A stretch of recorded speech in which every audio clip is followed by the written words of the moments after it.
Conspiracy Theory Episode 7. Pope John Paul I Conspiracy. Pope John Paul I died suddenly in September 1978, 33 days after his election. Following contradictory reports about the circumstances of his death and apparent anomalies about the issuing of the death certificate and other procedures, several conspiracy theories have gained currency. Rationale. Discrepancies in the Vatican's account of the events surrounding Pope John Paul I's death, its inaccurate statements about who found the body, what he had been reading, when, where, and whether an autopsy could be carried out, produced a number of conspiracy theories, many associated with the Vatican Bank, which owned many shares in Banco Ambrosiano. Some conspiracy theorists connect the death of John Paul in September 1978 with the image of the bishop dressed in white said to have been seen by Lucia Santos and her cousins Jacinta and Francisco Marto during the visitations of Our Lady of Fatima in 1917. In a letter to a colleague, John Paul had said he was deeply moved by having met Lucia and vowed to perform the consecration of Russia in accordance with her vision. Conspiracy theories. David Yallop. David Yallop's 1984 book In God's Name proposed the theory that the Pope had been in potential danger because of corruption in the Vatican Bank, known officially as the Institute for Works of Religion or Istituto per l'Opere di Religioni, the Vatican's most powerful financial institution which owned many shares in Banco Ambrosiano. The Vatican Bank lost several $100 million. This corruption was real, and is known to have involved the bank's head, Bishop Paul Marcinkus, along with Roberto Calvi of the Banco Ambrosiano. Marcinkus, at the time head of the Vatican Bank, was indicted in Italy in 1982 as an accessory in the $3.5 billion collapse of Banco Ambrosiano. Calvi was a member of an illegal Italian Masonic lodge. He was found dead in London in 1982, after disappearing just before the corruption became public. His death was initially ruled suicide in a second inquest, ordered by his family, then returned an open verdict. In October 2002, forensic experts appointed by Italian judges concluded that the banker had been murdered. In his 2012 book The Power and the Glory, Inside the Dark Heart of John Paul II's Vatican, Yallop writes that Luciani had been given a list of 121 Masons and on September 28, the day of his death, had advised Jean-Marie Villot, at that time Cardinal Secretary of State, with personnel transfers. Yallop specifically summarized his conspiracy theory in his 1984 book. 3 archbishops, Marcinkus, Villot, and Cody, conspired with 3 mafia types, Calvi, Sindona, and Gelli, in the murder of John Paul I. It was clear that these 6 men, Marcinkus, Villot, Cody, Calvi, Sindona, and Gelli, had a great deal to fear if the papacy of John Paul I should continue. All of them stood to gain in a variety of ways if John Paul I should suddenly die. In his book A Thief in the Night, British historian and journalist John Cornwell examines and challenges Yallop's points of suspicion. Yallop's murder theory requires that the Pope's body be found at 4:30 or 4:45 a.m., 1 hour earlier than official reports estimated. He bases this, inter alia, on an early story by Vatican Radio and the Italian news service ANSA that garbled the time and misrepresented the layout of the papal apartments. Yallop says he had testimony from Sister Vincenza Taffarel, the nun who found the Pope's body, to this effect but refused to show Cornwell his transcripts. Abbé Georges de Nantes. Theologian Abbé Georges de Nantes spent much of his life building a case for murder against the Vatican, collecting statements from people who knew the Pope before and after his election. His writings go into detail about the banks and about John Paul I's supposed discovery of a number of Freemason priests in the Vatican, along with a number of his proposed reforms and devotion to Our Lady of Fatima. Catholic Traditionalist Movement.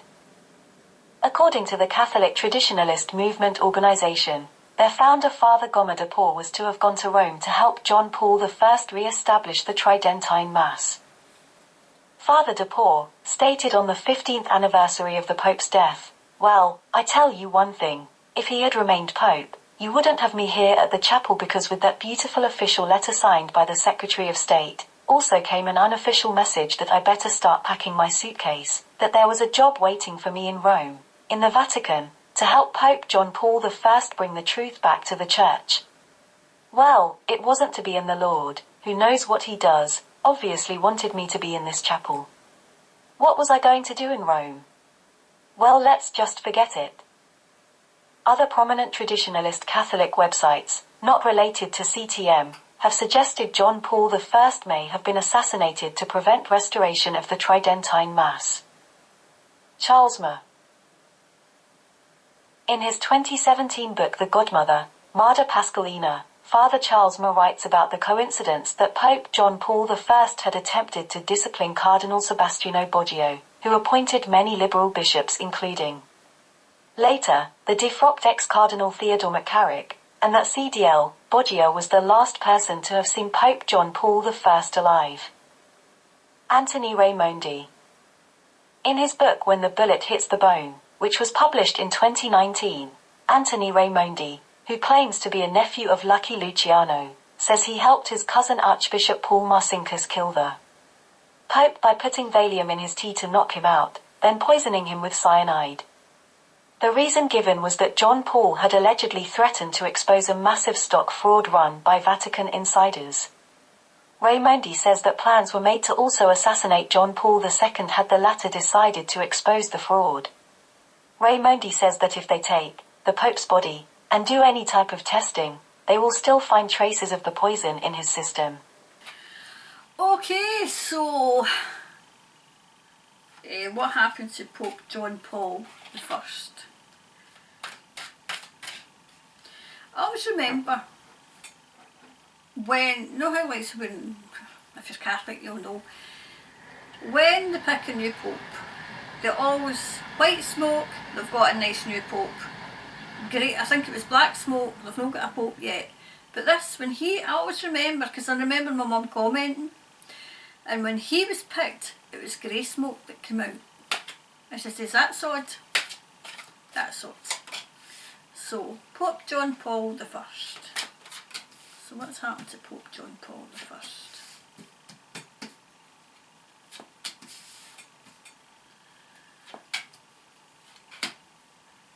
What happened to Pope John Paul?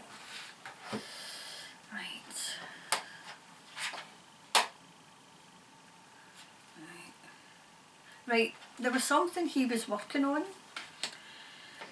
He was working on something. He was working on it.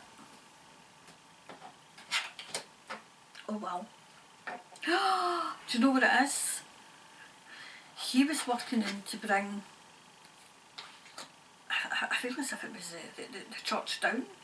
The church down, because it had got so dark. It got so dark that he wanted to bring it down. He thought he had people backing him, but he didn't. They weren't backing him.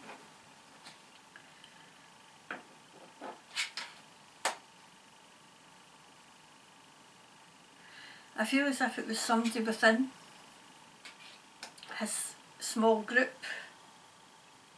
wasn't there for the right reasons, okay? Wasn't there for the right reasons. I feel as if he would have been quite popular. I feel as if he would have been popular with the people. I feel as if he would have cleaned up. That's what he was wanting to do, he was wanting to clean up. Yep, because he knew the dark side had got, you know, was in it. Were in it up to their eyeballs.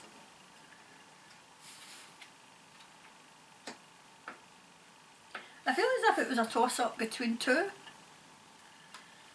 I don't even feel this was Pope John Paul II. I feel as if there was some other Pope. I feel as if they were trying to get somebody in that would, you know, continue, you know, to do what they wanted, you know, the crazies wanted them to do. And I feel as if they thought that he would have done that. And I feel as if he said no, no.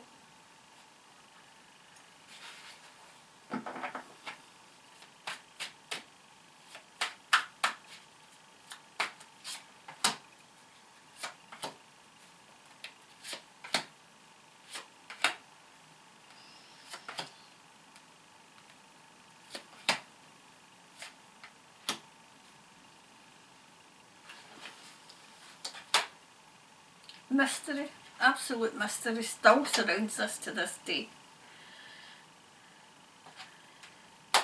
Aye.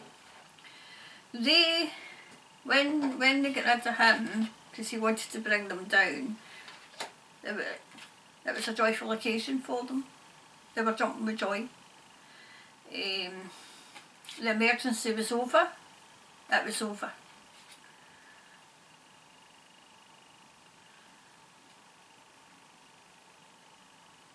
What, do you know, I'm hearing self-worth was restored, but not in the way that you think it was. Not in that way. That definitely, he was tricked. I feel as if he was tricked into either eating something, either drinking something. Tricked. I feel something weakened him. Now, the conspiracy says that, okay, but that, you know, it's, that we've just watched, it says that, but I'm getting it somebody else.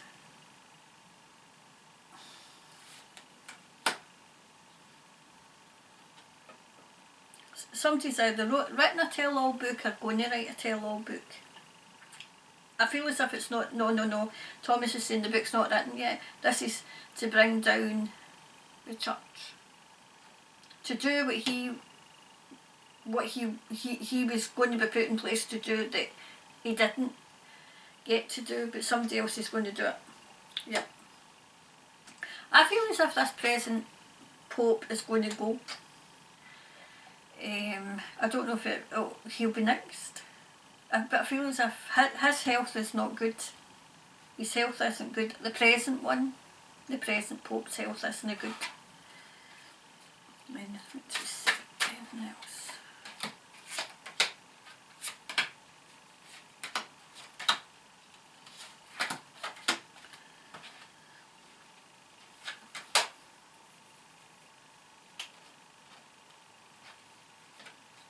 He definitely wanted to clean it up.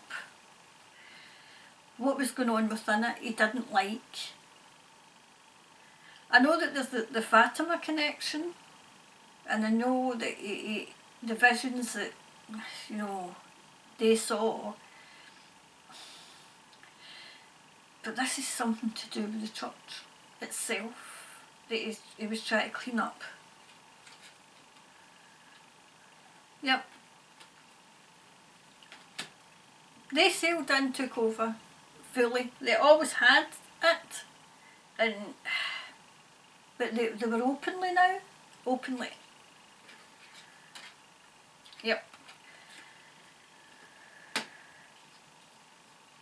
They took what, but they're in an emergency because there's something going to come out about the Catholic Church that many Catholics won't like, many Catholics won't believe. I mean, I went away from the Catholic Church when I was young because there was just something about it I didn't like. I didn't like it at all.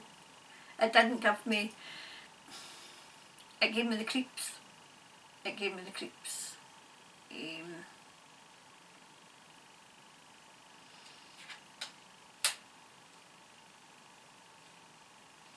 I feel as if a man, maybe an ex-priest, maybe somebody in the Vatican is going to write a book. And the document, do you know, it's going to be like a textbook, and the documents are going to be all there. Because I'm seeing documents. Whoever this is, they've got the documents. They've got the documents, they've got everything, they've got the money, they've got... This was to do with money as well. This was to do with money.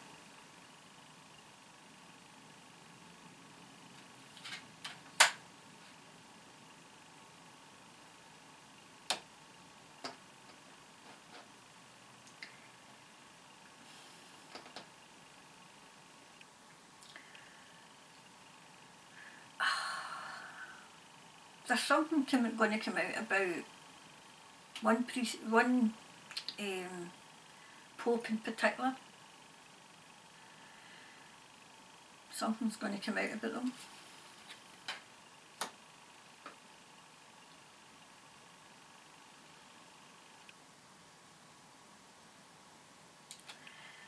Do you know what I'm saying? I'm saying you know, I don't know if it's a chalice or whatever, it's been handed over,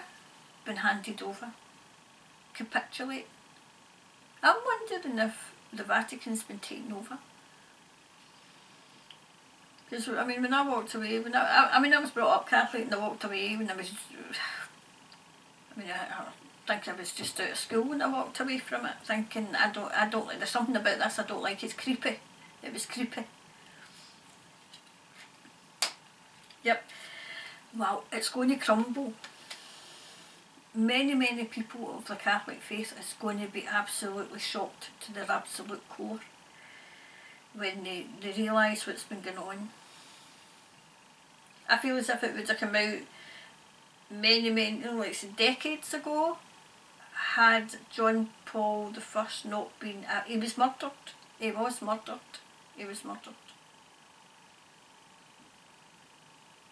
Do you know, he's come in but he's not saying anything, but he's just going like that and kind of bowing as if, yep, yes.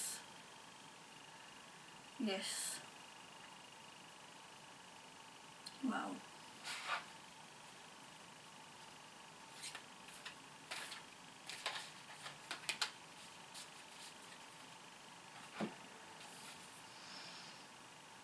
Yep. You and your loved ones are safe. I feel this is a case of even things are going to come out. I mean, it's coming out now about what they were getting up to with the children, but it's going to, for want of a better word, the shit's going to hit the fan. The documents are away. They're no longer in the Vatican. I mean, remember it's Vatican City, which is like a country in itself. So, well, I remember my brother went to the Vatican for a visit, and even he said it was creepy, and he wasn't really prone to that. He wasn't prone to you know, like, to get feelings like I do. And my mum, but when he came back, he says it's the creepiest place he's ever been. He says I was creeped out by it, and I thought that's not like him. Normally he would have just dismissed it, saying it's hocus pocus, as he used to say, but he says it's one place, and he says if you ever get the chance to go, Karen, don't go. And I thought, oh, because him and I were close. We might have fought like cat and dog sometimes because there was only a year between us, but he was always very protective of me, always. Even now he's protective of me. I know that because he's about the house, you know. Anyway, I'll go and that was just the read for The Conspiracy, episode 7, okay, and that was Pope John Paul I. He's in the background, he's just nodding. He's confirming. So, the conspiracy will be the last Sunday of the month, okay? Because it takes a while to get everything together, okay? Anyway, that's the conspiracy for this month, okay? Bye for now.